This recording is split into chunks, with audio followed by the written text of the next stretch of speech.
يا عبادي الذين أسرفوا على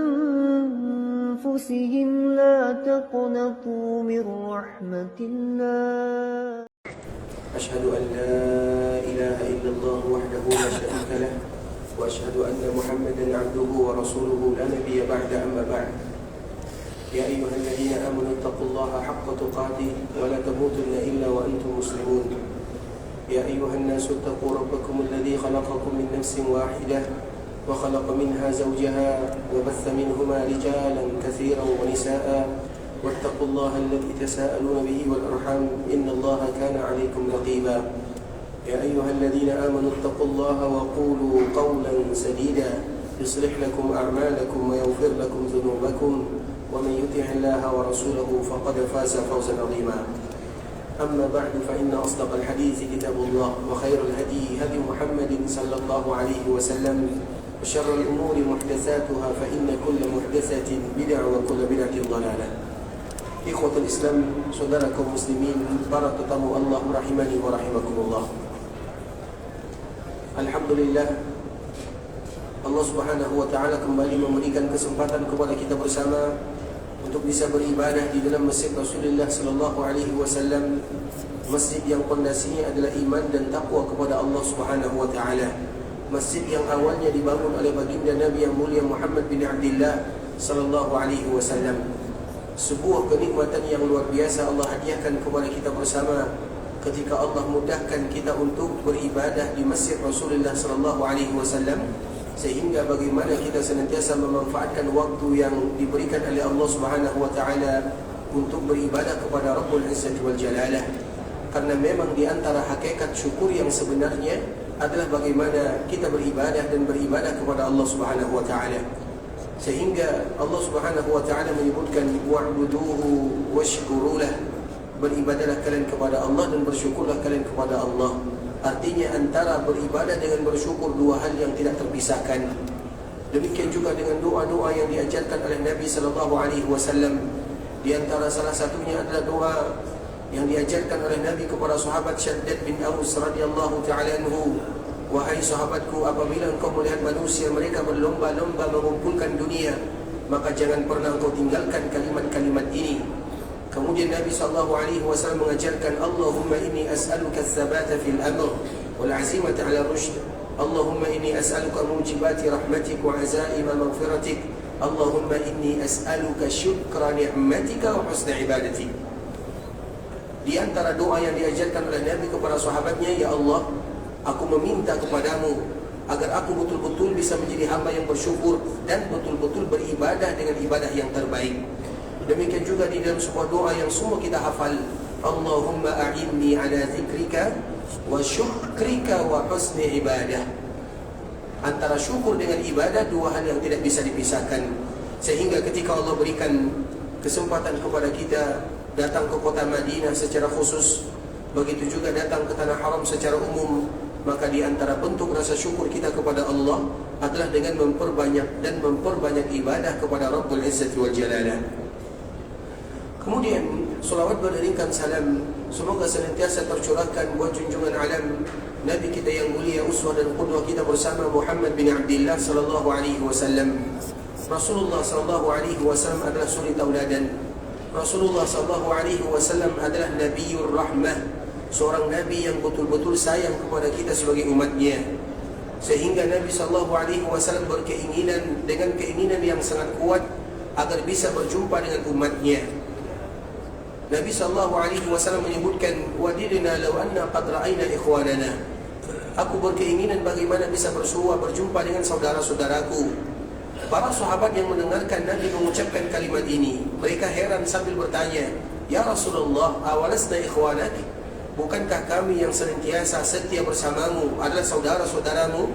Maka Nabi mengatakan, antum ashabi, kalian itu adalah sahabatku. Karena derajat sahabat Nabi itu paling mulia, dan semua sahabat Nabi pasti masuk ke dalam surga, karena mereka adalah penduduk yang ada di dunia yang sudah dijamin surga oleh Allah Subhanahu wa taala, walau mereka masih diberikan umur yang panjang, namun Allah ridha kepada mereka dan mereka pun ridha kepada Allah Azza wa Jalla. Namun yang Nabi ingin jumpa adalah umat atau adalah saudara-saudaranya. Siapa saudara Nabi SAW? Tidak lain tidak bukan, yang dimaksud adalah kita sebagai umat Nabi SAW. Kalau seandainya Nabi ingin berjumpa dengan kita sebagai umatnya, maka demikian pula dengan kita sebagai umat Nabi, sangat ingin sekali berjumpa dengan Nabi SAW. Berjumpa dengan Nabi SAW dalam kehidupan dunia tidak ada caranya kecuali satu sahaja, yaitu melalui mimpi yang diilhamkan atau yang diberikan hadiah oleh Allah Azza wa Jalla. Itulah satu-satunya cara. Mengapa demikian? Karena tidak mungkin ada orang yang bisa melihat Nabi SAW sebagaimana para sahabat melihat Nabi SAW. Artinya tidak mungkin ada seseorang yang melihat Nabi dalam keadaan terjaga. Mengapa demikian? Karena apabila ada di antara kita yang melihat Nabi dalam keadaan terjaga, maka statusnya sama dengan sahabat Nabi radhiyallahu ta'ala anhum. Karena yang melihat Nabi secara terjaga itu hanya sahabat, makanya mereka disebut dengan sahabat. Sedangkan kita, jalan satu-satunya adalah melewati mimpi. Dan mimpi itu tidak semua orang diberikan oleh Allah Subhanahu wa ta'ala. Dan semoga kita bisa melihat Nabi SAW. Tapi mereka yang tidak melihat Nabi dalam mimpi bukan berarti mereka tidak mulia.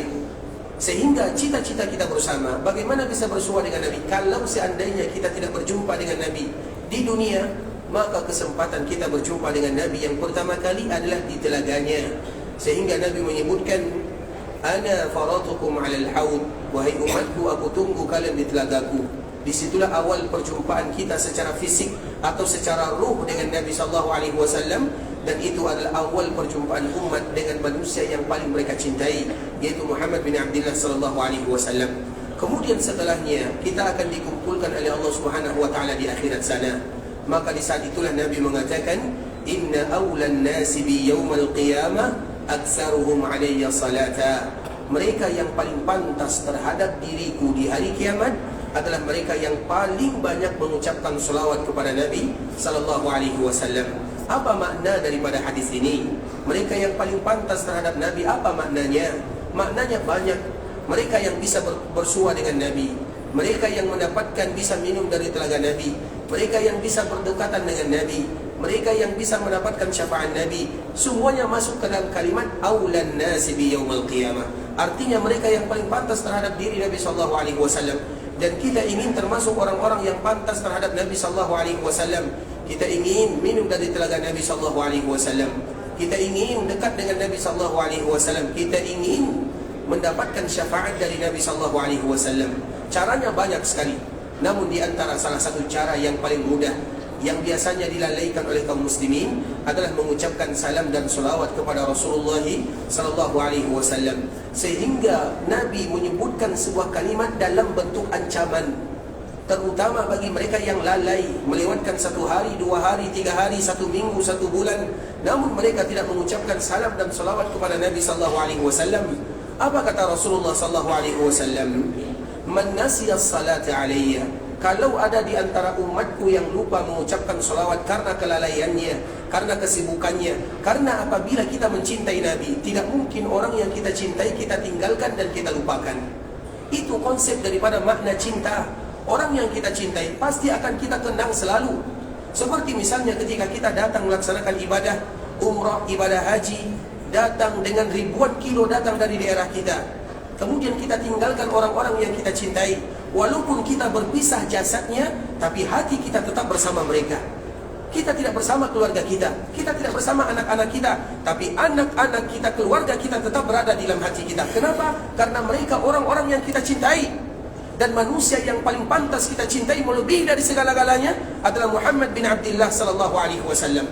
Sehingga Allah mengatakan, An-Nabiyyu aula bil mu'minina min anfusihim. Nabi itu lebih pantas bagi seorang muslim bahkan dibandingkan dengan diri mereka sendiri. Begitu hakikat cinta kepada Nabi. Artinya apa ikhwatul Islam? Kalau ada orang yang lupa mengucapkan salam, selawat kepada Nabi, artinya Nabi mereka lupakan secara tidak langsung. Karena orang yang kita cintai tidak mungkin kita lupakan. Nah, kita mencintai Nabi melebihi dari segala-galanya. Bagaimana kita mencintai orang tua kita, kecintaan kita kepada Nabi lebih daripada itu. Bagaimana kita mencintai anak, keluarga kita, kecintaan kita kepada Nabi lebih daripada itu semua. Sehingga wajar kalau Nabi mengatakan man nasiyas salati alayya, barang siapa yang lupa, lalai mengucapkan salam dan solawat atau solawat kepada Nabi, khati'a tariqal jannah, maka bisa jadi dia salah menuju surga Allah Subhanahu wa taala atau salah melangkah. Dari hadis ini dapat kita ambil pelajaran, artinya kalau kita memperbanyak mengucapkan salam dan solawat kepada Nabi, Allah akan berikan kemudahan kepada kita masuk ke dalam surga, berkumpul dengan baginda Muhammad bin Abdullah, dan semoga kita semuanya dimasukkan oleh Allah ke dalam surga. Amin amin ya rabbal alamin. Sehingga di antara kewajiban yang tidak boleh kita lalaikan adalah sering senantiasa menjadikan kehidupan kita ada waktu, bahkan waktu tersebut ikhwatul Islam harus kita adakan sambil kita berjalan, sambil kita berkendaraan, sambil kita beraktivitas. Maka kalimat-kalimat salawat kepada Nabi SAW harus dibiasakan untuk mengucapkannya. Makanya kalau seandainya mumpung kita berada di kota Madinah, kemudian kita akan, mungkin ada sebahagian di antara kita yang keluar melihat situasi, kondisi bagaimana penduduknya. Di antara salah satu bentuk keunikan yang ada di daerah sini ikhwatul Islam, di mana-mana tempat, terutama di mobil, kemudian di tempat-tempat umum, bahkan di jalan-jalan, maka mereka akan tuliskan di sana sallallahu alaihi wasallam. Karena apabila kita lihat, paling tidak kita akan membacanya, seolah-olah mengingatkan kepada kita bersama. Makanya kita lihat mobil-mobil yang ada di sini, apa tulisan yang ada mereka tulis? Mereka tulis Masya Allah Tabarakar Rahman, mereka tulis Bismillahirrahmanirrahim, mereka tulis Sallallahu Alaihi Wasallam. Yang baik, kenapa kita tidak mencontohnya? Karena setiap muslim yang mengucapkan selawat kepada Nabi, gara-gara kita, gara-gara tulisan kita, maka kita pun akan mendapatkan pahala dengannya. Artinya itu merupakan di antara ibadah yang mulia, yang kita tentunya berlomba-lomba di sana untuk mendapatkan pahala yang dijanjikan oleh Allah Subhanahu wa taala. Allahumma salli ala Muhammad wa ala ahli baitihi wa ala azwajihi wa dhurriyyatihi kama sallaita ala Ibrahim wa ala ali Ibrahim innaka Hamidum Majid. Allahumma barik ala Muhammad wa ala ahli baitihi wa ala azwajihi wa dhurriyyatihi kama barakta ala Ibrahim wa ala ali Ibrahim innaka Hamidum Majid. Ikhwatul Islam, saudara kaum muslimin, para tetamu Allah rahimani wa rahimakumullah. Pada kesempatan kali ini kita akan kembali melanjutkan pembahasan masih berkaitan dengan kota Madinah, kota yang dicintai oleh Rasulullah sallallahu alaihi wasallam, sebuah kota yang dulunya tidak ada orang yang berminat tinggal di dalamnya. Kota Madinah ini ikhwatul Islam adalah kota yang dijauhi. Karena Madinah tidak pernah dikenal dengan Madinah kecuali setelah Nabi SAW tinggal di dalamnya. Sehingga di antara salah satu nama kota Madinah adalah Yathrib. Dan nama Yathrib ini tidak boleh bagi kaum muslimin menamakan Madinah dengan kalimat Yathrib. Mengapa demikian ikhwatul Islam? Yathrib itu sesuai dengan namanya. Dan di antara salah satu sifat Nabi SAW, apabila ada sesuatu yang buruk maknanya, buruk lafaznya, maka Nabi SAW akan merubahnya. Dan di antara salah satu yang buruk itu adalah Yathrib. Yathrib itu ikhwatul Islam diambil dari bahasa manapun, maka artinya tidak bagus. Dan Yathrib itu diambil dari dua kata. Yang pertama diambil dari kata-kata tasrib. Tasrib itu artinya adalah celaan, hinaan, cacian, at-taubikh wal malamah. Itu arti daripada kalimat tasrib. Dan dari kalimat inilah Yathrib diambil. Tasrib, celaan. Tak mungkin kota yang dihuni oleh Nabi SAW yang ada manusia-manusia termulia di dalamnya disebut dengan celaan, disebut dengan Yathrib. Tak mungkin demikian. Sehingga bagi kaum muslimin, apabila kita tahu artinya, maka setelah itu kita tidak akan pernah lagi menamakan Madinah dengan kalimat Yathrib. Karena Yathrib itu diambil dari tasrib. Tasrib itu artinya celaan, hinaan, cacian. Kota Nabi tidak mungkin kita namakan yang demikian. Nabi dikala datang ke kota Madinah, maka Nabi SAW tidak lagi mengizinkan kaum muslimin menamakan dengan Yathrib. Yathrib itu artinya sebagaimana tadi yang kita telah jelaskan. Di dalam Al-Quran ikhwatul Islam, Allah Subhanahu wa taala menceritakan tentang Nabi Yusuf alaihissalam, sebuah surat yang ceritanya sempurna. Surat-surat yang lain biasanya para nabi diceritakan oleh Allah secara terpisah. Namun satu-satunya surat yang diceritakan oleh Allah secara sempurna kisahnya dari awal sampai akhir adalah kisah Nabi Yusuf. Dan kisah Nabi Yusuf itu adalah obat bagi Nabi SAW ketika Nabi dakwahnya mendapatkan tekanan, cacian, hinaan, kesedihan. Nabi bersedih. Ketika Nabi bersedih, maka Allah turunkan surat Yusuf untuk memberikan kabar gembira kepada Nabi SAW. Karena di dalam surat ini ada bahasa-bahasa yang harus kita ambil bahasa tersebut, kemudian kita bawa di dalam doa. Di antara salah satunya ikhwatul Islam adalah perkataan Nabi Yaqub, "Innama ashku bathi wa husni." Ya Allah, sesungguhnya aku mengadukan semua keluh kesah, masalah, kesedihanku kepada dirimu. Kalimat ini harus kita ambil di dalam doa yang kita ucapkan. Makanya surat ini ikhwatul Islam surat yang luar biasa. Kalau kita mendapatkan masalah, kesedihan, kegundahan, musibah, masalah, maka baca surat ini, kita pun akan dibuat tenang dan nyaman dengannya. Begitu juga dengan Nabi SAW. Nah, di dalam surat ini ada cerita yang sangat indah. Bagaimana Allah Subhanahu wa ta'ala mengangkat Nabi Yusuf yang awalnya ingin dibunuh oleh keluarganya sendiri. Yang ingin membunuhnya adalah saudara-saudaranya. Yang menjadikan statusnya sebagai seorang budak adalah saudara-saudaranya. Kemudian Nabi Yusuf pun akhirnya dijual di daerah yang kita kenal, di daerah Mesir. Kemudian dia menjadi budak di sana. Kemudian dia dipenjara. Kemudian pada akhirnya baru Allah Subhanahu wa ta'ala mengangkat dan memuliakan dia di dunia. Artinya ikhwatul Islam, tidaklah Nabi Yusuf mendapatkan kedudukan tersebut kecuali setelah tantangan dan rintangan beliau rasakan. Kemudian setelahnya, ketika dia menjadi Al-Aziz di sana, Azizu Mesir namanya. Dikala dia menjadi Azizu Mesir, maka saudara-saudaranya datang ke Mesir untuk meminta makanan. Kemudian akhir cerita ikhwatul Islam, akhirnya saudara-saudaranya mengetahui kalau itu adalah saudara yang dulu mereka ingin bunuh, ternyata masih hidup. Dan sekarang mereka tidak lagi bisa mengangkat kepala di depannya. Dia adalah Aziz. Dia adalah seorang yang berada langsung di bawah raja. Tak mungkin saudara-saudara bisa melawannya. Maka mereka pun dengan tertunduk mengatakan, Qalu tallahi laqad asarakallahu alaina wa in kunna la khati'in. Mereka pun mengatakan, wahai Yusuf, qad asarakallahu alaina, sesungguhnya Allah telah memberikan kelebihan kepadamu dibandingkan dengan diri kami. Dan kami adalah orang-orang yang mengaku bersalah. Artinya mereka minta maaf kepada Nabi Yusuf alaihissalam. Kalimat ini ikhwatul Islam, kalimat yang sama diucapkan oleh Abu Sufyan kepada Nabi SAW ketika terjadi Fatu Mekah. Ketika terjadi Fatu Mekah, tahun berapa Fatu Mekah? 10 atau 9? Siapa yang jawab, angkat tangan? Yang tua, silakan. Tahun ke? Masya Allah, tahun ke-10 Hijriah. Masya Allah, silakan. Barakallahu fiik, Allah jaga khairan. Kasih ya, Masya Allah. Tapi salah ya. Baik, pada tahun ke-8 Hijriah. Baik, ikhwatul Islam, pada tahun ke-8 Hijriah ini, ketika Nabi SAW berada di Mekah, dan Nabi punya kekuasaan di sana, Mekah berada di tangan Nabi. Orang-orang Quraisy itu ikhwatul Islam, keluarga Nabi SAW. Bukankah Nabi berasal dari Quraisy? Bukankah orang-orang yang Mekah, yang ada di Mekah itu semuanya keluarga Nabi SAW? Minimal mereka satu kabilah, minimal mereka berasal dari suku Quraisy. Mereka keluarga Nabi. Yang memusuhi Nabi bukan orang lain. Sama kisahnya dengan Nabi Yusuf.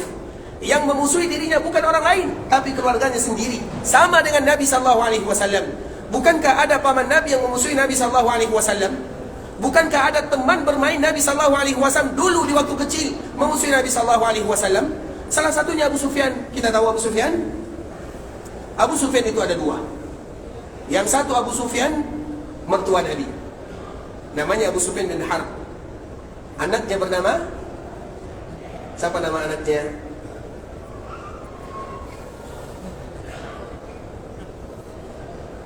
Cari sendiri ya.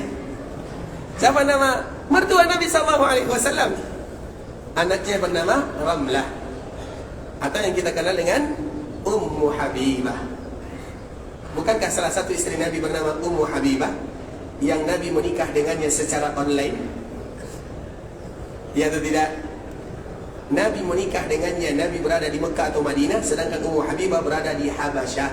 Kemudian terjadi pernikahan di sana. Bukankah itu dinamakan dengan pernikahan online? Iya atau tidak? Jadi kalau ada yang nikah online boleh atau tidak? Itu jawabannya. Tadi ikhwatal Islam, Abu Sufyan itu ada dua. Yang pertama Abu Sufyan bin Harb yang dia merupakan mertua Nabi sallallahu alaihi wasallam. Kemudian yang kedua Abu Sufyan bin Haris. Abu Sufyan bin Haris ini, Abu Sufyan itu ada dua. Yang kedua ini Abu Sufyan bin Haris. Haris itu adalah paman Nabi sallallahu alaihi wasallam. Anaknya bernama Abu Sufyan. Berarti Abu Sufyan ini apa hubungannya dengan Nabi? Nah, sepupu kan? Nah, kedua-dua Abu Sufyan ini memusuhi Nabi SAW. Yang satu mertuanya, yang satu sepupunya. Walaupun pada akhirnya mereka masuk ke dalam agama Islam, tapi yang memusuhi Nabi SAW banyak dari keluarganya. Kalau orang yang memusuhi kita masih wajar, tapi kalau keluarga sendiri yang bermusuhan dengan kita, itu bahaya. Makanya di dalam agama Islam tidak boleh, bahkan Nabi mengatakan tidak boleh kalian memutuskan tali silaturahim. Tali silaturahim itu adalah mereka yang ada hubungan rahim dengan kita. Ayah ibu pasti, saudara-saudari ayah, saudara-saudari ibu, saudara-saudari kita, seayah ataupun seibu, atau seayah dan seibu, baru disebut dengan rahim. Di luar daripada itu tidak disebut dengan rahim. Maka kalimat tali silaturahim bukan untuk semuanya. Rahim itu khusus. Nah, kalau rahim yang kita putuskan, bahaya. La yadkhulul jannata qati', kata Nabi sallallahu alaihi wasallam. Orang yang memutuskan rahimnya maka mereka tidak masuk surga. Kalau ukhuwah itu yang tidak ada hubungannya dengan kita, tapi yang menghubungkan kita antara mereka dengan kita adalah iman dan akidah, maka disebut dengan ukhuwah Islamiyah. Maka ada dua kalimat, menyambung tali silaturahim dengan sanak keluarga yang tadi kita sebutkan. Kalau dengan orang lain bahasanya menyambung tali silatul ukhuwah. Bisa dipahami?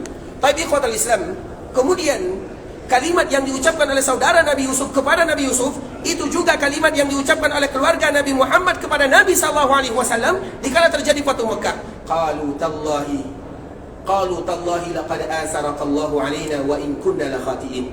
Itu yang diucapkan oleh keluarga Nabi Yusuf, saudara-saudaranya kepada Nabi Yusuf ketika mereka mengaku bersalah. Demi Allah, sesungguhnya engkau telah dilebihkan oleh Allah, wa in kunna la khatiin, dan kami mengaku kami ini adalah orang-orang yang bersalah. Nah, Abu Sufyan yang mana pada waktu itu dia merupakan pemimpin orang-orang Quraisy, dia tidak tahu apa bahasa yang akan dia ucapkan kepada Nabi SAW ketika Makkah sudah berada di bawah kekuasaan kaum muslimin. Ini loh Nabi yang dulu dianiaya, ini loh Nabi yang dulu dihinakan, ini loh dulu Nabi yang diinjak-injak oleh orang-orang Quraisy yang ada di sana, ini loh Nabi yang dulu dicekik. Tidakkah kita tahu bagaimana pengorbanan Nabi? Nabi sujud diganggu, hari-hari onta diletakkan di atas punggung Nabi. Ini dia, sekarang dia menguasai kita semuanya. Bagaimana cara kita minta maaf kepadanya? Tidak ada yang tahu. Maka di saat itulah Al-Abbas, paman Nabi, memberikan isyarat kepada Abu Sufyan, ucapkan kalimat ini. Apa yang diucapkan? Kalimat yang diucapkan oleh saudara Nabi Yusuf kepada Nabi Yusuf. Sama. Jadi sejarah itu ikhwatul Islam adalah cerita lama, tapi sejarah itu akan berulang dan berulang adanya. Makanya belajar sejarah itu bukan berarti hanya sekedar belajar saja. Tidak, karena sejarah itu akan selalu berulang dan berulang sampai terjadi hari kiamat. Kemudian ikhwatul Islam, dikala saudara Nabi Yusuf mengucapkan kalimat ini, apa jawaban Nabi Yusuf? Jawaban Nabi Yusuf itu jugalah jawaban Nabi SAW. Sama. Nabi Yusuf mengatakan, qala la tasriba alaikumul yawm. Nabi SAW juga mengatakan kalimat yang sama, la tasriba alaikumul yawm. La tasrib, kalimat tasrib ini makna daripada yasrib. La tasriba alaikumul yawm. Apa artinya? Nanti kalau kita pulang cari Quran terjemahan, kalau kita tidak tahu maknanya, lihat kisah Nabi Yusuf, la tasriba alaikumul yawm. Apa artinya di sana? Maka artinya tidak lepas dari hinaan, cacian, celaan. Artinya tidak ada celaan bagi kalian. La tasriba alaikumul yawm, yaghfirullahu lakum wa huwa arhamur rahimin. Tidak ada celaan bagi kalian, Allah akan ampunkan dosa kalian karena Allah adalah zat yang maha pengampun. Itu kalimat yang diucapkan oleh Nabi Yusuf kepada saudara-saudaranya. Artinya dia memaafkan semua saudara-saudaranya tanpa ada sedikit pun tersisa di dalam hatinya. Sama dengan Nabi SAW. Bagaimanapun kesalahan yang mereka lakukan dulu kepada Nabi, Nabi mengucapkan sebagaimana yang diucapkan oleh Nabi Yusuf. Artinya Nabi maafkan mereka semuanya tanpa ada sedikit pun rasa sakit di dalam hati Nabi SAW. Intinya ikhwatul Islam, kita sebenarnya tidak ingin menggambarkan tentang cerita ini, tapi kita ambil bahasanya, la tasrib. Tasrib itu artinya celaan. Nah, dari bahasa inilah diambil dari kata-kata yasrib. Artinya yasrib itu diambil dari kata-kata celaan. Di dalam bahasa yang lain, yasrib itu diambil dari kata-kata saraba. yang mana itu artinya juga pembunuhan. Karena memang di kota Madinah ini sebelum Nabi tinggal di sini, maka tidak pernah damai. Suku-suku yang ada di dalamnya senantiasa berperang. Dan peperangan yang paling kuat di ikhwatul Islam ada namanya peperangan Bu'az. Peperangan Bu'az ini kurang lebih terjadi 5 tahun sebelum Nabi datang ke sini, yang menyebabkan semua pemimpin-pemimpin baik itu dari suku Al-Aus atau dari suku Al-Khazraj, mereka semuanya tewas di sana, meninggal di sana. Satu-satunya yang tersisa adalah Abdullah bin Ubay bin Salul. Kita kenal dengan Abdullah bin Ubay bin Salul? Kenal atau tidak? Di mana kita kenal? Dia adalah pemimpin orang-orang Madinah dulunya. Karena tidak ada lagi pemimpinnya kecuali dia. Makanya dia ingin diangkat menjadi pemimpin Madinah. Tiba-tiba datang Nabi, maka tentunya Nabi menggantikan posisinya. Itulah salah satunya sebab yang menyebabkan dia sakit hati kepada Nabi SAW. Terlepas daripada itu semua ikhwatul Islam, Madinah disebut dengan Yathrib, artinya tidak bagus. Makanya tidak boleh bagi kaum muslimin menamakan Madinah dengan kalimat Yathrib. Sehingga Nabi SAW menyebutkan, umirtu biqaryatin ta'kulul qura yaquluna laha Yathrib wa hiya al-Madinah. Aku diperintahkan oleh Allah untuk datang berhijrah ke suatu daerah yang akan memakan daerah-daerah yang lainnya. Mereka menamakan daerah tersebut dengan Yathrib. Mereka itu siapa? Bukan kita. Berarti mereka itu orang-orang munafikkah, orang-orang jahilkah, siapapun dia, yang penting bukan kaum muslimin. Makanya kaum muslimin tidak boleh lagi menamakan kalimat Madinah itu dengan Yathrib. Wahiyal Madinah, yang nama sebenarnya adalah Al-Madinah. Makanya nanti kalau kita ingin menjelaskan kepada kaum muslimin bahwa Madinah itu tidak boleh lagi dinamakan dengan Yathrib setelah Nabi tinggal di dalamnya. Yang menamakan Madinah dengan Yathrib disebutkan oleh Allah Subhanahu wa taala ketika terjadi perang Ahzab atau yang kita kenal dengan perang Khandaq. Perang Khandaq itu kapan terjadi kira-kira? Perang Khandaq, perang Ahzab tahun ke-6 atau ke-7? Tahun berapa? Tahun ke-5 Hijriah. Betul. Kenapa betul? Apa alasannya? Masya Allah, warakallahu fiik, syakarallahu lakum. Silakan. Kasih ya, warakallahu. Perang Khandaq ini ikhwatul Islam terjadi pada tahun ke-5 Hijriah. Aku jawab ya. Baik ikhwatul Islam. Nah, perang Khandaq ini ikhwatul Islam diabadikan oleh Allah di Al-Quran, maka disebut dengan suratul Ahzab. Ahzab itu sebuah surat yang ada di Al-Quran. Nanti bisa kita cari, kita baca, kita manfaatkan. Karena setiap peperangan yang diabadikan dalam Al-Quran itu ada makna di dalamnya. Peperangan yang dilalui oleh Nabi itu kurang lebih 19. Tapi tidak semuanya diabadikan dalam Al-Quran. Yang diabadikan dalam Al-Quran perang Badar, perang Uhud, perang Ahzab, kemudian Fathu Makkah, kemudian perang Tabuk. Itu yang diabadikan oleh Allah. Hanya beberapa saja. Artinya tidak mungkin Allah mengabadikan kecuali ada makna di sana, kecuali harus kita mengetahuinya. Kemudian ikhwatul Islam, dikala terjadi perang Ahzab, perang Khandaq, kita tahu musuh Nabi dari dalam, dari luar. Dari luar sekutu, maka disebut dengan Ahzab, kelompok yang banyak sekali. Suku-suku yang ada di luar semuanya bergabung untuk menyerang Nabi SAW di kota Madinah. Dari dalam musuh Nabi ada dua. Yang pertama adalah orang Yahudi, dan yang kedua adalah orang-orang munafikun. Akhir cerita ikhwatul Islam, maka orang-orang munafikun mengatakan, wa idh qalat ta'ifatu minhum ya ahla Yathrib la muqama lakum farji'u. Coba lihat bahasa yang mereka ucapkan. Orang-orang munafik ini awalnya mereka bergabung dengan Nabi SAW. Namun kita harus tahu ikhwatul Islam, kesedihan itu berbeda. Misalnya kita punya kelompok, misalnya ada orang yang tidak bergabung sama sekali dengan kita, biasa. Tapi ada orang yang sudah bergabung, tiba-tiba pisah. Mana yang lebih sakit hati? Yang sudah bergabung kemudian mereka pisah. Begitu juga dengan Nabi SAW. Orang munafikun ini mereka gabung dengan Nabi.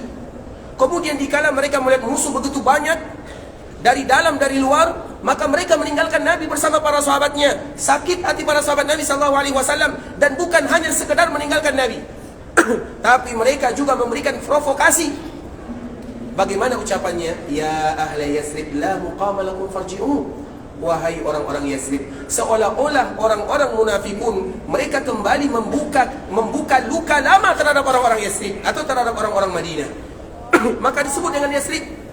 Artinya wahai orang-orang yang lemah. Karena Yathrib itu artinya lemah. Wahai orang-orang yang lemah, la muqama lakum farji'un. Kalian tidak akan sanggup untuk melawannya. Pulang, tidak usah kalian ikut. Orang-orang yang beriman makanya tidak ikut dalam perang Khandaq kecuali mereka-mereka yang dijamin kualitas imannya. Yang tidak beriman, maka itulah disebut dengan orang-orang munafikun. Orang beriman, kaum mukmin tidak mungkin pernah meninggalkan Nabi untuk selama-lamanya, walaupun nyawa sebagai taruhannya. Tapi orang-orang munafikun dikala melihat begitu saja, maka mereka langsung takut. Bukan hanya sekedar lari, tapi memberikan provokasi agar yang lain juga ikut lari. Sehingga Allah berikan kemenangan di sana tanpa ada perlawanan kecuali sedikit. Allah ingin menunjukkan kekuasaannya, bahwa ternyata kemenangan itu mudah bagi Allah. Bagaimana cara kaum muslimin menang di sana? Allah kirimkan angin, badai kencang, habis semuanya, selesai. Orang-orang munafikun, orang-orang musyrikun, orang-orang Mekah dan sekitarnya mereka pulang. Kemudian orang-orang Madinah diselamatkan oleh Allah Subhanahu wa taala, selesai.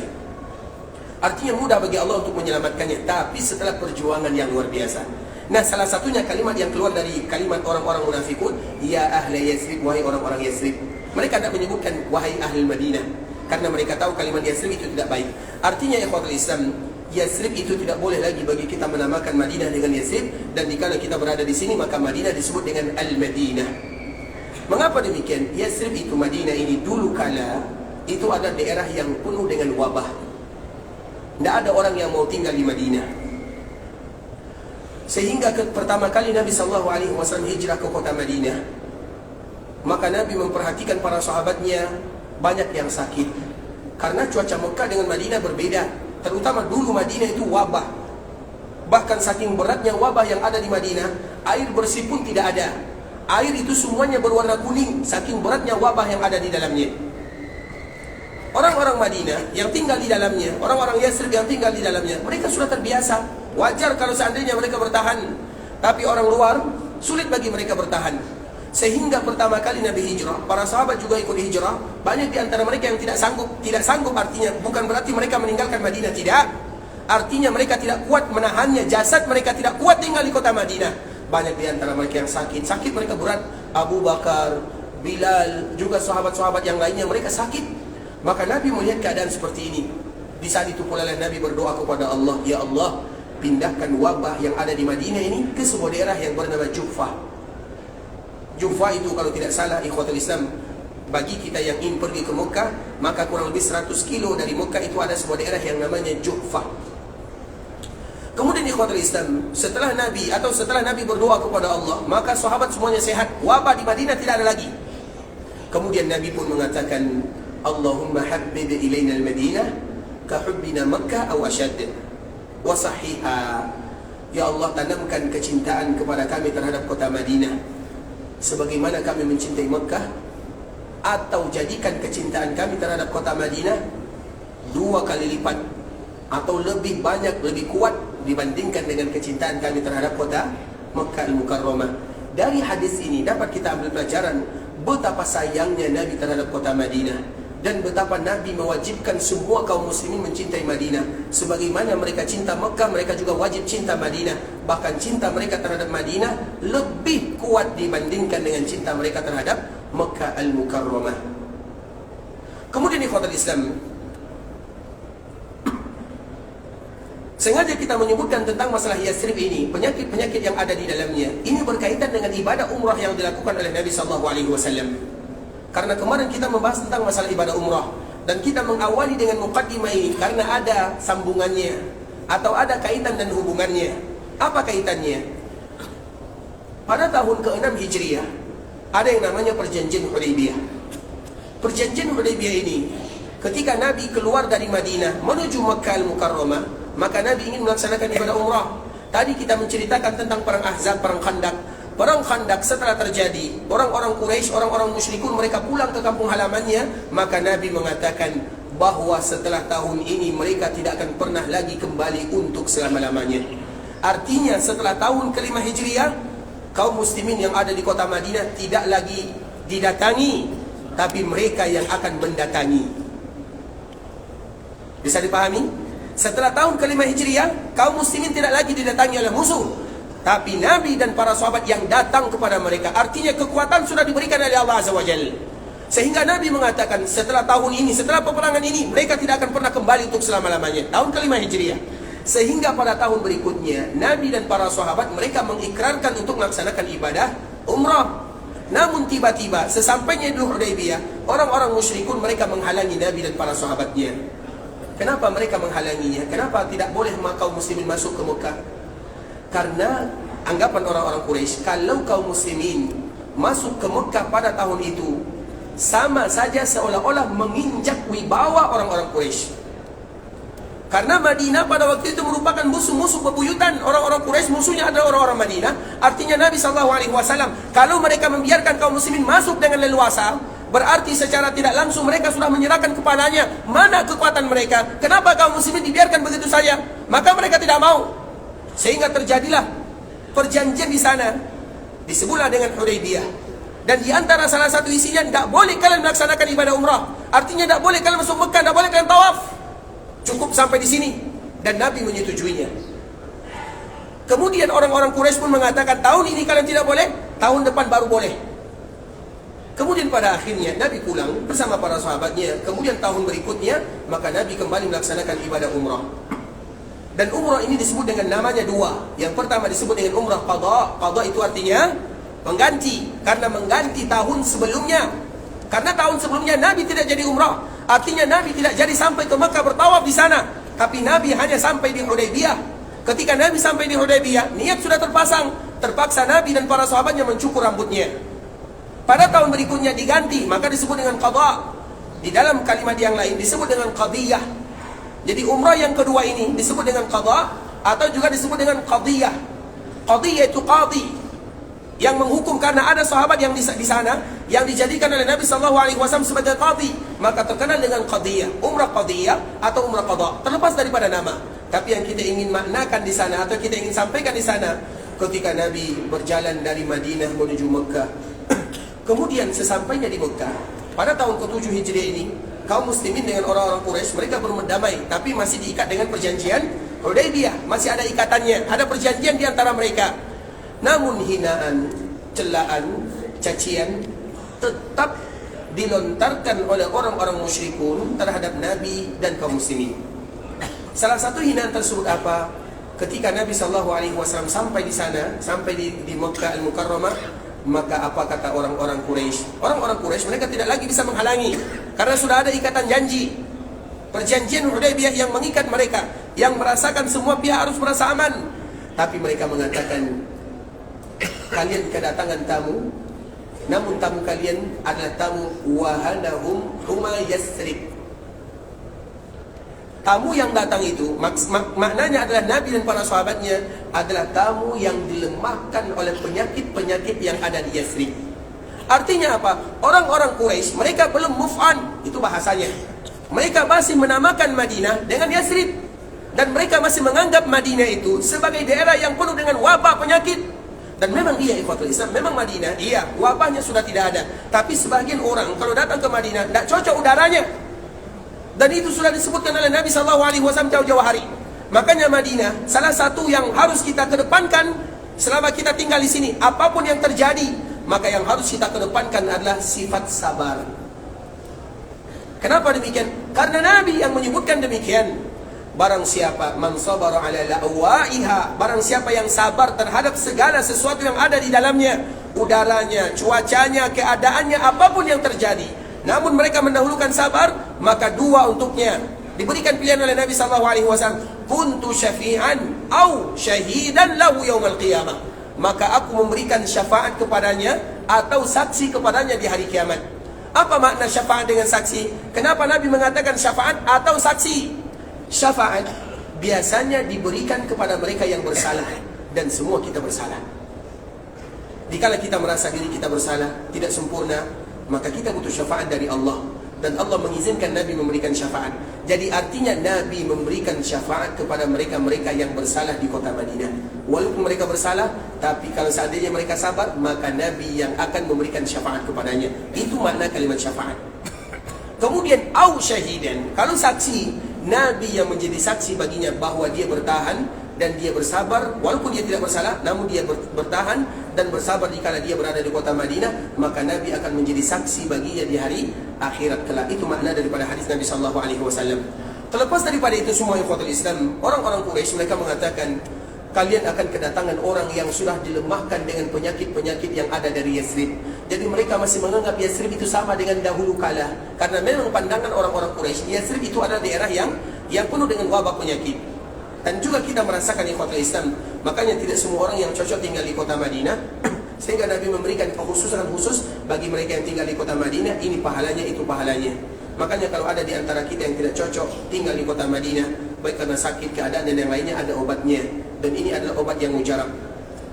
Nabi juga pernah kedatangan tamu, mereka tidak cocok keadaannya, cuacanya di kota Madinah, maka Nabi memberikan kepada mereka obat. Obatnya semua kita tahu, yaitu kencing unta dan susunya. Enak sekali, walaupun kami belum mencobanya.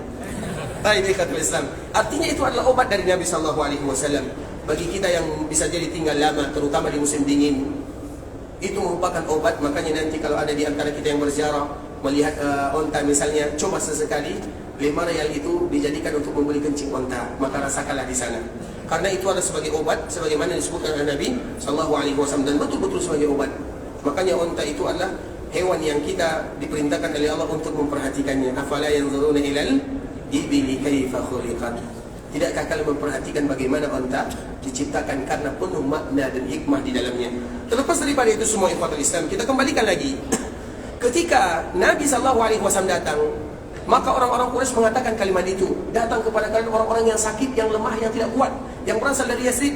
Mereka masih menamakan dengan Yathrib, karena Yathrib, kalimat Yathrib identik dengan penyakit. Kemudian apa kata Nabi? Maka Nabi memerintahkan para sahabatnya untuk tawaf dalam keadaan ittiba. Ittiba itu ikhwatul Islam, kemarin kita sampai dalam masalah ittiba. Ittiba itu artinya membuka lengan yang bagian kanan.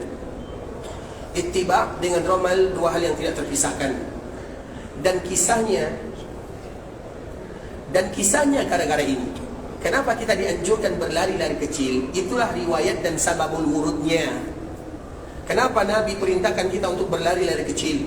Di dalam riwayat yang dibawakan oleh Abdullah bin Abbas radhiyallahu taala anhu, ketika Nabi mendengarkan kalimat orang-orang Quraisy, maka Nabi mengatakan, silahkan kalian berlari-lari kecil. Berlari-lari kecil pada putaran pertama, kedua dan ketiga sahaja.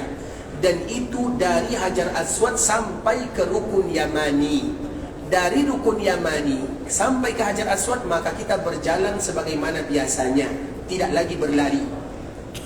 Namun kalau ada yang tetap berlari atau ramal, apa hukumnya? Boleh atau tidak? Boleh, tidak menjadi masalah. Karena ada riwayat yang kedua dari sahabat Abdullah bin Umar radhiyallahu taala anhuma, bahwa Nabi berlari mulai dari Hajar Aswad sampai ke Hajar Aswad lagi.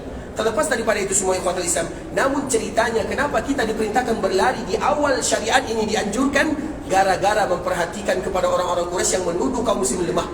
Sehingga ketika kaum muslimin mereka melari kecil, tidak lari. Karena lari di ibadah ini ada dua. Yang pertama, lari-lari tidak dibesarkan langkahnya.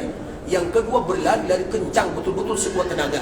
Yaitu dikala kita berada di Safa dan Marwah, di antara tanda apa namanya, ada tanda di sana, itu betul-betul berlari. Kalau kita yang ingin berlari kuat, maka berlari kuat di sana. Tapi kalau ramal ini, maka berlari-lari kecil saja.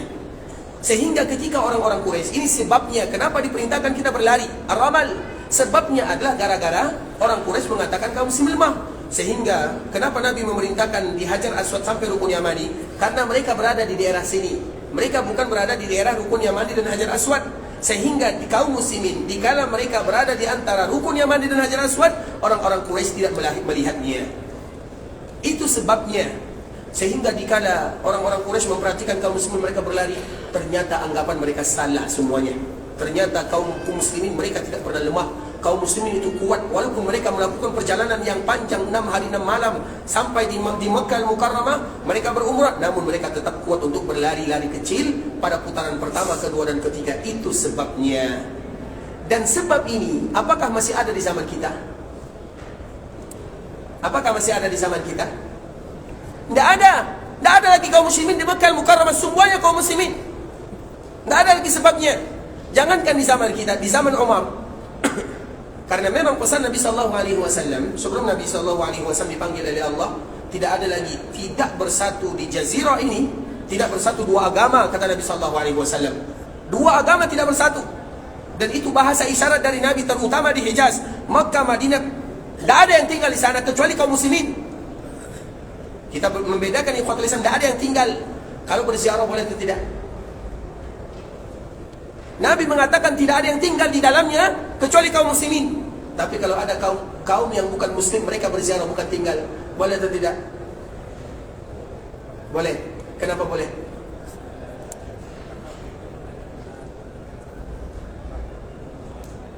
Karena dulu Nabi pernah mengikat satu orang di Masjid Nabawi. Siapa yang diikat oleh Nabi? Apa agamanya? Dari mana dia berasal? Banyak pertanyaannya. Baik. Lanjutkan, tidak apa-apa. Jadi dulu ikhwatul Islam ada namanya sahabat Sumamah bin Usal. Sumamah ini, dia adalah pemimpin Yamamah. Dikala terjadi peperangan dengan kaum muslimin, maka mereka kalah. Maka pemimpinnya bernama Sumamah. Sumamah ini dibawa ke kota Madinah. Kemudian sampai di kota Madinah, di mana dia diletakkan? Dia diletakkan di dalam Masjid Nabawi dan diikat di tiangnya. Hari pertama, hari kedua, hari ketiga, hari keempat, karena 3 hari dia dikarantina di dalam Masjid Nabawi. Tentu dia akan melihat pemandangan yang indah. Kaum muslimin salat, mereka menangis, mendengarkan bacaan Nabi, mendengarkan ayat-ayat Al-Quran. Hari keempat, dia pun keluar, karena Nabi mengatakan atliqu Sumamah, bebaskan Sumamah, maka Sumamah dibebaskan oleh Nabi. Namun dikala Sumamah ini bebas, dia tidak pergi, dia keluar dari Masjid Nabawi, dia mandi, datang lagi kepada Nabi, asyhadu an la ilaha illallah wa asyhadu anna Muhammadan Rasulullah. Sehingga boleh tidak kalau ada orang yang bukan Islam menengok-nengok Masjid Madinah ini, boleh atau tidak? Apa jawabannya? Boleh atau tidak? Nanti cari sendiri ya. Kalau di Mekah, iya, semuanya tidak boleh. Tapi kalau di Madinah, bisa jadi mereka mendengarkan imam sedang baca Quran dengan suara yang indah, tersentuh hatinya, dia pun mengucapkan kalimat La ilaha illallah. Dan itu sudah banyak terjadi. Terutama di kota Madinah ini banyak sekali kantor-kantor, apa namanya, kantor itu idarah yang khusus membuat menawarkan Islam, dan banyak yang mereka yang masuk ke dalam agama Islam gara-gara mendengarkan orang imam, gara-gara mendengarkan bacaan imam, gara-gara melihat kaum muslimin begitu khusyuk di dalam beribadah, sehingga antara Mekah dan Madinah ada sedikit perbedaan di sana, terutama bagi mereka-mereka yang bukan muslim. Tapi hanya sekedar berziarah, bukan tinggal. Kita harus bedakan kalimat ini. Kalau hanya sekedar menengok-nengok, melihat-lihat, maka di zaman Nabi sudah mulai ada. Bukankah orang-orang yang masuk Islam di zaman Nabi, ketika mereka datang ke kota Madinah, ketika mereka berjumpa dengan Nabi, mereka sudah muslim atau belum? Mereka sudah muslim atau belum? Dan biasanya di mana Nabi berjumpa dengan mereka? Di masjid. Bukankah di dalam masjid yang dibangun oleh Nabi ada namanya tiang wufud? Tiang wufud itu artinya tiang delegasi, di mana Nabi kalau ada tamu yang ingin belajar Islam atau ingin masuk Islam, disitulah perjumpaannya. Maka diabadikan namanya dengan tiang wufud, delegasi. Artinya setiap orang yang datang, maka Nabi akan menyambut di sana. Dan setiap mereka yang datang, maka mereka pun mengucapkan La ilaha illallah Muhammad Rasulullah.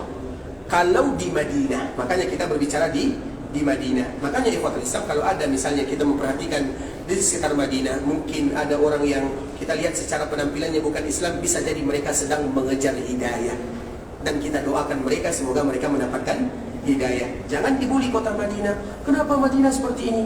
Kalau kita tidak tahu, bilang tahu. Jangan kita menghukumi sesuatu yang kadang-kadang kita tidak tahu dengannya. Karena itu memang ada sejak zaman Nabi SAW.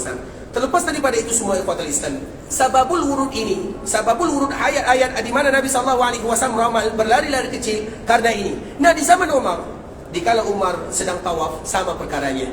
Umar pernah tawaf, dan ini di zaman kepemimpinannya. Di zaman kepemimpinan Umar tidak ada lagi orang-orang kecuali agama Islam. Apalagi zaman Umar kita tahu zaman keemasan kaum muslimin.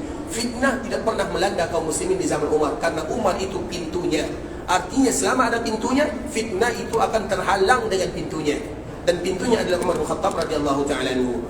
Kemudian tiba-tiba dikala dia sampai di Mekah, dia pun ingin membuka lengan yang bagian kanan, dan dia pun berlari-lari kecil. Ketika berlari-lari kecil, apa kata Umar? Dia bertanya kepada dirinya, Fama lirramal, sekarang ini apa gunanya kita berlari kecil? Dulu di zaman Nabi kita berlari kecil karena ada musuh yang melihat kita. dan kita ingin memperlihatkan bahwa kaum muslimin itu kuat, tidak lemah. Itu kata Umar, seolah-olah dia bertanya. Dia bertanya kepada dirinya, "Famalil ramal?" Apa gunanya sekarang kita ramal? Dan pertanyaan ini sama dengan zaman kita ini. Apa gunanya sekarang kita ramal? Sebabnya sudah tidak ada. Orang musyrikun tidak ada. Kita kuat kaum muslimin, artinya kaum muslimin semuanya muslim di sana. Tidak ada orang-orang yang bukan muslim. Apa gunanya kita memperlihatkan kekuatan kepada orang lain? Makanya Umar mengatakan, "Famalil ramal?" Apa gunanya kita ramal? Dia bertanya, dia pula yang menjawab. Umar mengatakan, pertanyaan Umar ini ada makna di dalamnya. Maka Umar mengatakan, "Syai'un sana'ahu an-nabiy sallallahu alaihi wasallam, fala nuhibbu an natrukah." Sesuatu yang pernah dilakukan oleh Nabi sallallahu alaihi wasallam, maka kita tidak suka untuk meninggalkannya. Artinya ini sunnah Nabi SAW.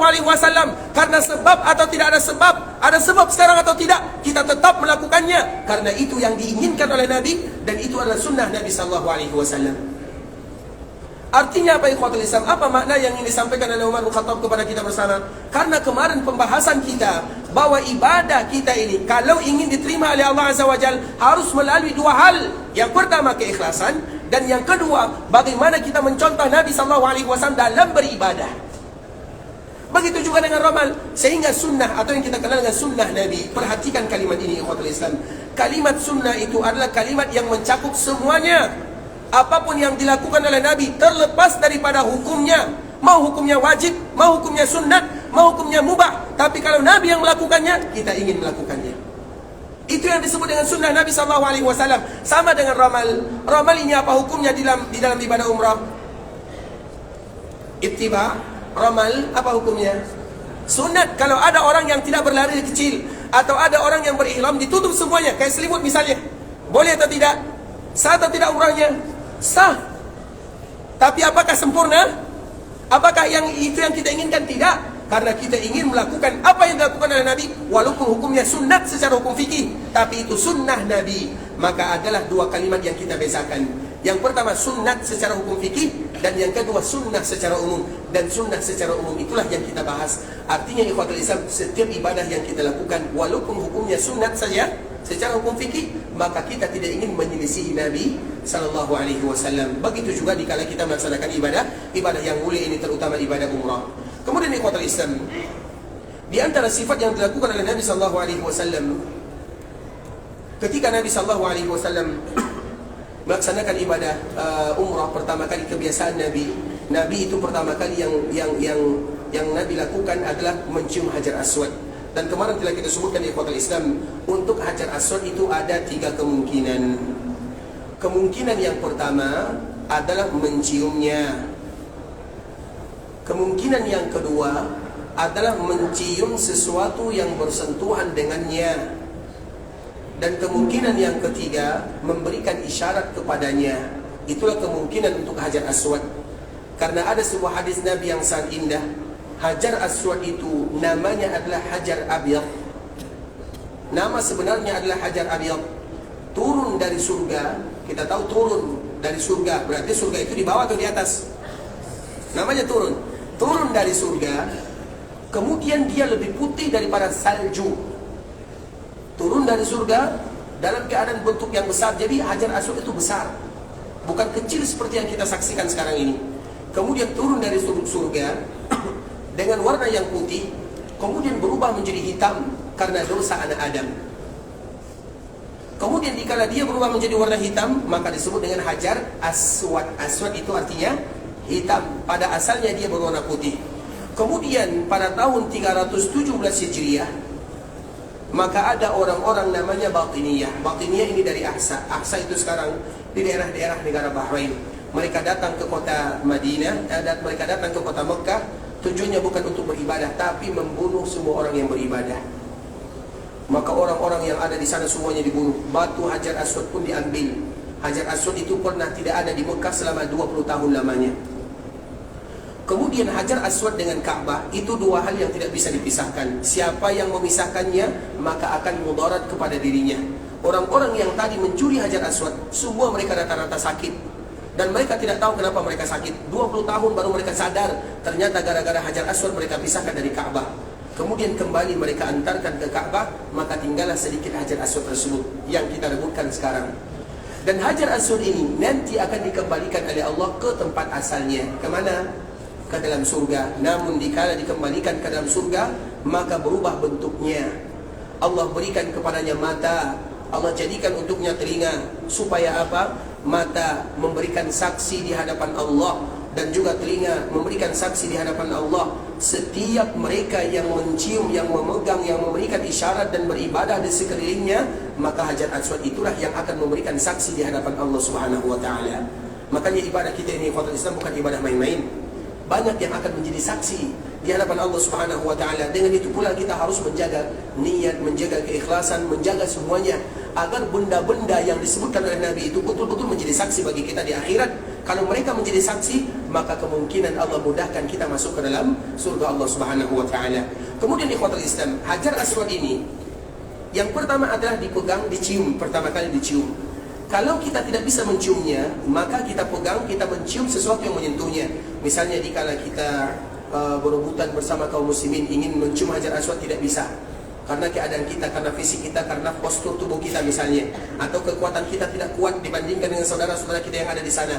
Kemudian kita bisa hanya sekedar memegangnya. Maka ketika kita bisa memegangnya, tapi pastikan yang kita pegang itu adalah Hajar Aswad, bukan pundak kawan.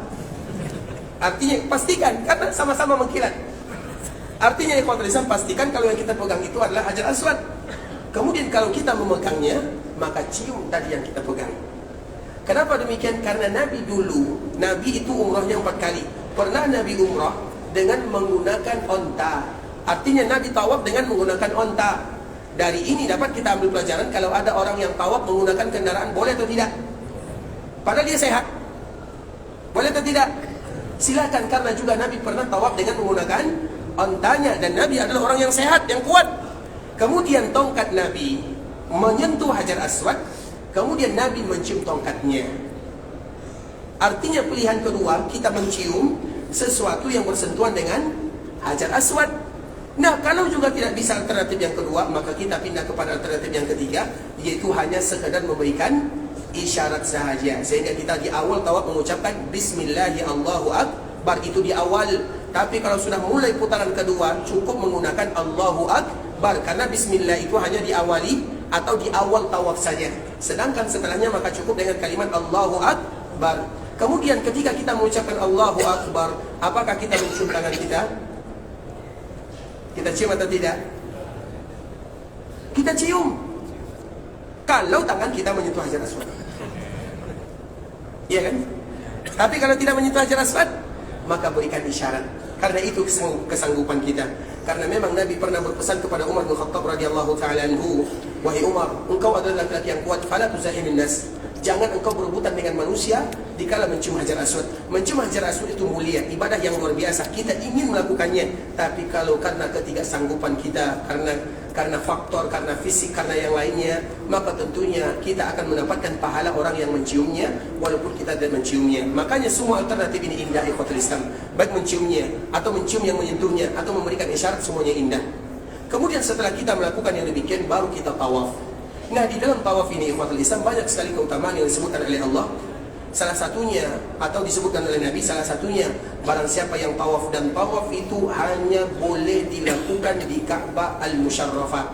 Tidak boleh keluar kata-kata dari kaum muslimin kalimat tawaf kecuali di Ka'bah sahaja. Tidak boleh ada tawaf di sini, tidak boleh ada tawaf di sana. Yang istilahnya tawaf itu tidak boleh. Namun sayang ikhwatul Islam, sekarang Ka'bah itu ternyata sudah ada 3. Di mana Ka'bah itu ada 3? Nanti kita sambung insyaallah taala. Baik ikhwatul Islam, saudara kaum muslimin, para tetamu Allah rahimani wa rahimakumullah, karena waktu juga yang memisahkan kita bersama, dan kita berharap kepada Allah Subhanahu wa taala agar setiap pemaparan yang kami sampaikan memberikan manfaat kepada kita bersama. Dan kami mohon maaf kalau ada kata-kata yang salah kami dalam mengucapkannya, kalimat-kalimat yang kurang tepat, bahasa-bahasa yang kasar kami menyampaikannya, kami mohon dimaafkan. Tentunya yang benar dari Allah Subhanahu wa taala, yang salah sudah pasti dari diri kami pribadi, karena kurangnya ilmu kami, karena kebodohan, dan karena ketidaktahuan kami.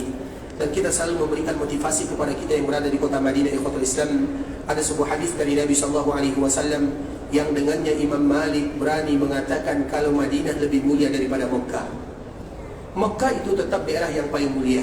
Secara umum, Mekah daerah yang paling mulia, daerah yang paling dicintai oleh Allah dan dicintai oleh Nabi. Tapi ada beberapa sisi yang menunjukkan kemuliaan kota Madinah yang tidak ada pada Mekah, atau berlipat kali dibandingkan dengan yang ada di Mekah. Salah satunya adalah hadis ini. Gara-gara hadis ini Imam Malik mengatakan Madinah lebih mulia daripada Mekah dalam sisi ini, bukan dalam semua sisi. Kenapa demikian? Karena Nabi SAW menyatakan, "Man jaa masjidi hada lam ya'tihi illa li khairin yata'allamuhu aw yu'allimuhu fa huwa bimanzilati al-mujahidi fi sabilillah wa man jaa li ghairi dhalika fa huwa bimanzilati ar-rajul yanzuru ila mata'i ghairihi." Sesiapapun yang datang ke masjidku ini, dan sekarang kita berada di Masjid Nabawi, karena Masjid Nabawi itu seberapa luas pun dilakukan perluasan, maka namanya tetap disebut dengan Masjid Nabawi, dan kita berada di Masjid Nabawi. Kesempatan kita tidak melewatkan hadis ini.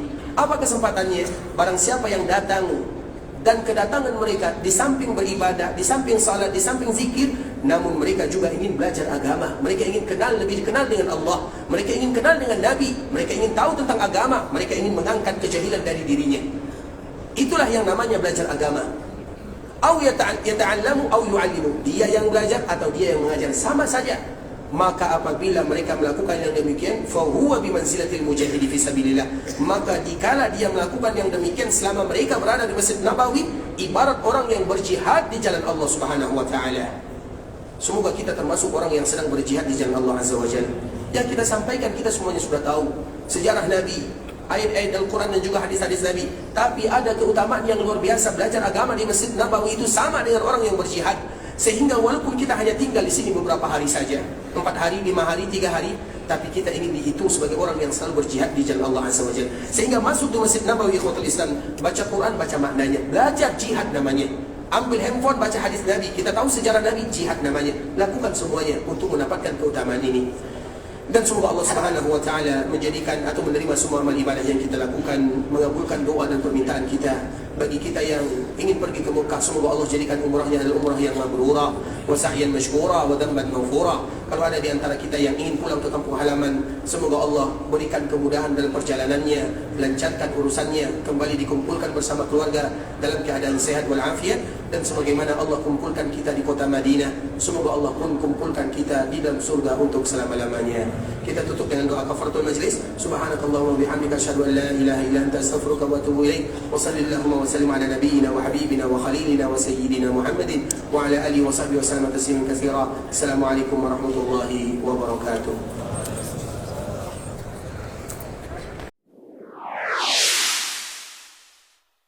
قل يا عبادي الذين أسرفوا على